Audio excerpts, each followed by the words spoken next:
कि क्या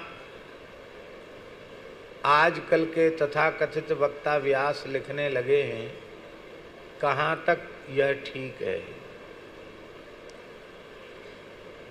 आपके कहने का आशय ये है कि क्या वक्ता को अपने आप को व्यास लिखना चाहिए, क्योंकि श्रीमद् भागवत में अथवा अन्य पुराणों में वक्ता को वक्ता ही कहा गया। कहीं भी व्यास संज्ञा से, व्यासोपाधि से, व्यास शब्द से उसे अभिहित नहीं किया गया। वक्तारम प्रच्छकम श्रोत्री तत्पाद सलिलम यथा, वहाँ भी वक्ता, वक्ता का लक्षण वक्ता कार्योति निष्पृहा। दूसरी बात है, हाँ, वक्तु पार्श्वे, वहाँ भी सब जगह अनेक स्थल हैं जहाँ कथा वक्ता को वक्ता कहा गया अथवा वाचक कहा गया, व्यास नहीं कहा गया। आपका कहना बहुत उचित है, क्योंकि भगवान कृष्णद्वैपायन वेदव्यास सनातन धर्म के सार्वभौम आचार्य हैं। यदि सार्वभौम आचार्य, सार्वभौम जगत गुरु भगवान कृष्णद्वैपायन व्यास जी को कहा जाए तो अतिशयोक्ति तो बिल्कुल भी नहीं है। यह सर्वथा उनकी गरिमा और महिमा के अनुरूप है। व्यासोच्छिष्टम जगत सर्वम, जो कुछ भी है वह सब भगवान वेदव्यास जी का उच्छिष्ट है। आज तक सनातन धर्म में जितने वैदिक संप्रदाय हुए हैं, उन संप्रदायों के प्रतिष्ठापक जितने आचार्य हुए हैं अथवा जो वैदिक सनातन धर्म की मर्यादा को मानने वाले वर्तमान में हैं अथवा भगवत संकल्प से जो आगे उत्पन्न होने वाले हैं, वो सब वर्ण व्यवस्था के संबंध में, आश्रम व्यवस्था के संबंध में, जीव जगत और ब्रह्म के तत्व के संबंध में, अध्यात्म के संबंध में जो कुछ भी कहेंगे धर्म अध्यात्म के संबंध में, वह व्यास जी का कहा हुआ ही कहेंगे। अलग से कोई कुछ नहीं कह सकता। इतना कह चुके हैं व्यास जी कि उनसे भिन्न कोई कुछ कहेगा तो वह अप्रमाण होगा, क्योंकि व्यास वाणी ही परम प्रमाण है। व्यास जी की वाणी से जो विचार मेल खाते हैं वह व्यास वाणी होने के कारण प्रमाण है। लेकिन अब तो बड़ी विचित्र स्थिति आ गई। वक्ता के रूप में आसन पर कौन बैठे, कौन न बैठे, किसके मुख से सुनना चाहिए, ये सब बातें अब बिल्कुल ऐसी हो गई हैं कि इतिहास पुराण की पवित्र कथाओं के वाचन की प्रायः सभी मर्यादाएं नष्ट भ्रष्ट होती चली जा रही है।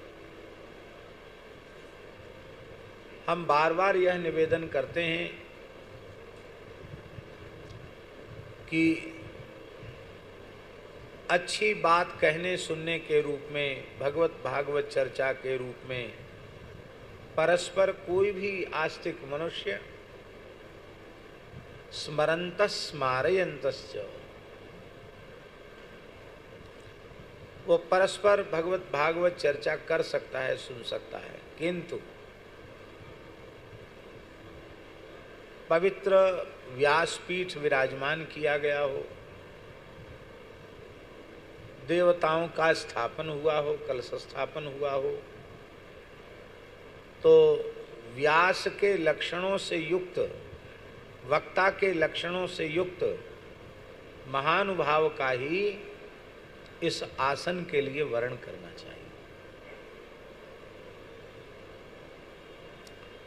विप्रेतर को इस आसन पर नहीं बिठाना चाहिए।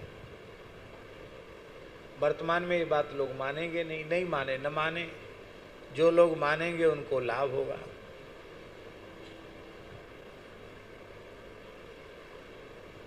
तो यह बात बिल्कुल ठीक है कि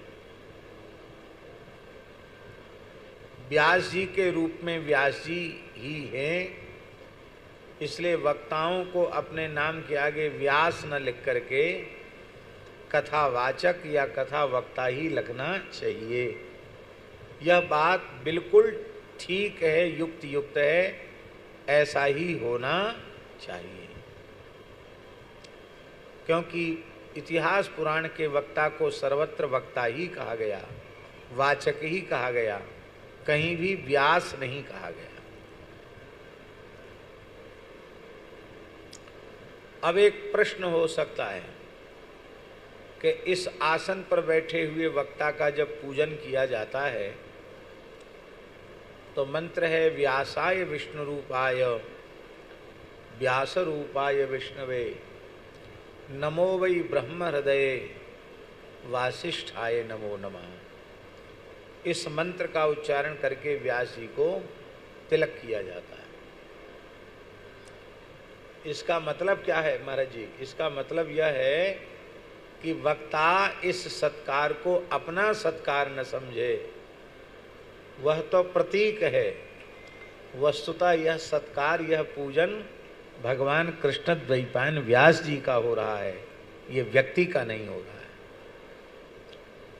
वक्ता का शरीर माध्यम है, उसकी वाणी से जो तत्व का प्रकाश हो रहा है वो भगवान व्यास के द्वारा प्रकाश हो रहा है।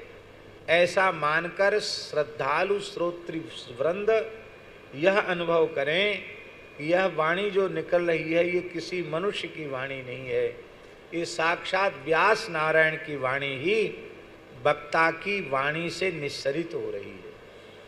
इस श्रद्धा से यदि श्रोत्र समुदाय श्रवण करेगा तो उसे श्रवण का तत्क्षण लाभ होगा।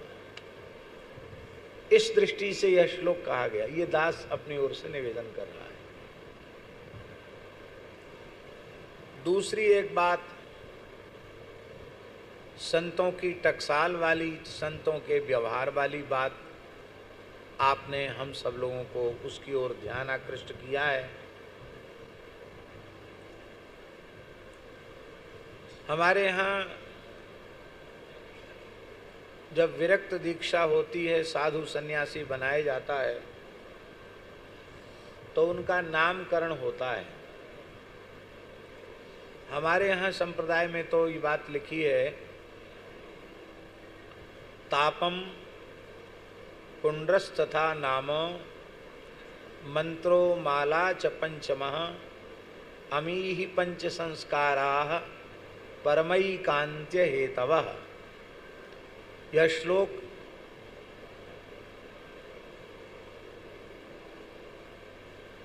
श्लोक श्री नारद पांचरात्र का श्लोक है।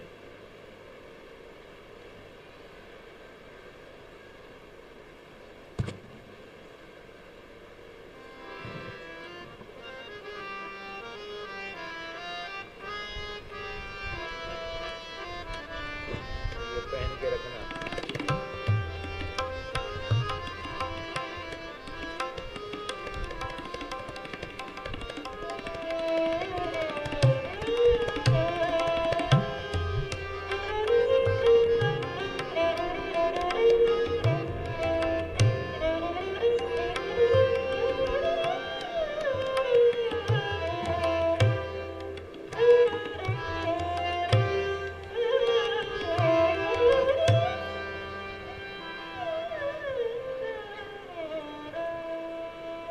तो नामकरण संस्कार भी होता है। हमारे यहाँ वैष्णवों में ये परंपरा है कि यदि भगवत संबंधी नाम है तो उसका परिवर्तन नहीं करते, उसके पीछे दास प्रपन्न ये जोड़ देते हैं। क्यों उसमें? क्योंकि भगवत संबंधी नाम का परिवर्तन करने से नामापराध हो जाता है। इस दृष्टि से नाम का पूरा परिवर्तन नहीं करते। कहीं कहीं नाम का एक अक्षर ले लेते हैं, पर यह विवेक अवश्य रखते हैं कि हम अपने शिष्य का नामकरण जो करें वह कहीं हमारे गुरुजी का नाम तो नहीं।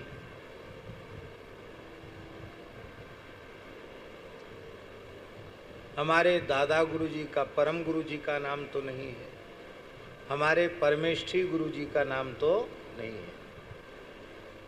कम से कम 3-4 पीढ़ी तक यह स्मरण किया जाता है, क्योंकि वे हमारे पूर्वाचार्य वृंद हैं। उनका नाम हम शिष्य के रूप में बुलावें, यह व्यवहार संगत नहीं है, मर्यादा विरुद्ध है। इसलिए गुरुजी, परम गुरुजी, दादा गुरुजी, परमेश्वर गुरुजी, इनसे इनके नाम पर नाम नहीं रखना चाहिए। हमारे ठाकुर जी के यहाँ एक विप्र बालक आए, उनका नाम पंडित गणेश दुबे था। अब हमारे पूज्य गुरुदेव जी का नाम, जिनके चरणों में हमको निवास मिला, पूज्य गुरुदेव भक्तमाली जी, उनका भी यही नाम और पीछे दास।